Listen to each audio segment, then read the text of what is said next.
Revelation Revealed, Part 4, Section 63, Revelation chapter 18, verses 1 through 5, the fall of Babylon. Now you will remember in the last section, in the last part of Revelation 17, that God uses the Antichrist and his kings under him to cause the ruin of Babylon. Now, as the title of chapter 18 states in the NIV, we now see the fall of Babylon.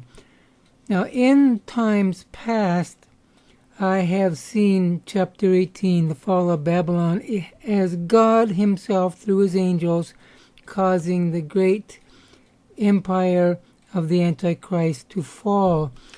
And now I'm beginning to see it slightly different, and I haven't totally made my mind up.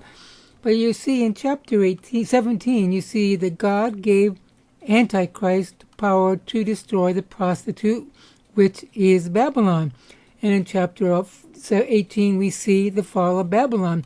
So, chapter 18 might well be an elaboration of what we've seen at the end of chapter 17, meaning what we see in chapter 18 is really God using the Antichrist to cause Babylon the Great to fall. That's my take on this so far. So verse 1 reads, "After this I saw another angel coming down from heaven. He had great authority, and the earth was illuminated with his splendor." This tells us something about this angel. Some angels obviously are pretty brilliant. This angel was brilliant enough to illuminate the whole earth. There's something about the angelic realm that we as humans just don't understand. And here is an example. Verse 2, with a mighty voice, he shouted, "Fallen, fallen is Babylon the Great.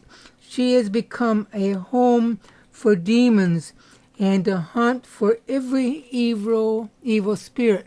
We notice here that the nations of the world under the Babylonian rule is really very much demonically influenced. She is the home of demons. This tells us that the future of the nations of the world is not going to be just humanistic in nature, but demonic in nature. It goes on to read, "A haunt for every evil spirit, a haunt for every unclean, detestable bird, for all the nations have drunk the maddening wine of her adultery." Every nation on earth will be sucked into the seductive power of Babylon the Great. And that includes the Western world, and that includes America.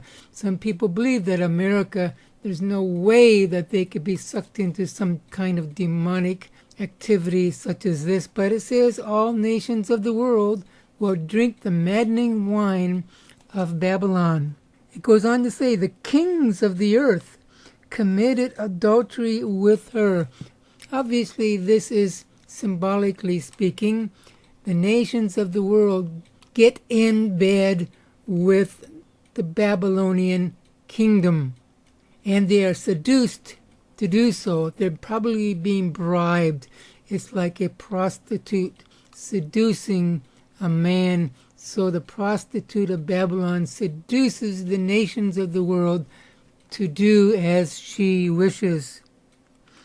"And the merchants of the earth grew rich from her excessive luxuries." The economy of the world will be centered in the Babylonian Empire here, and much money will be made.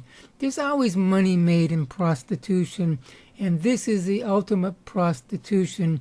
It's economic prostitutions, and the world will become rich. We see excessive luxuries here. That tells me something. It tells me a little bit of how God views luxuries.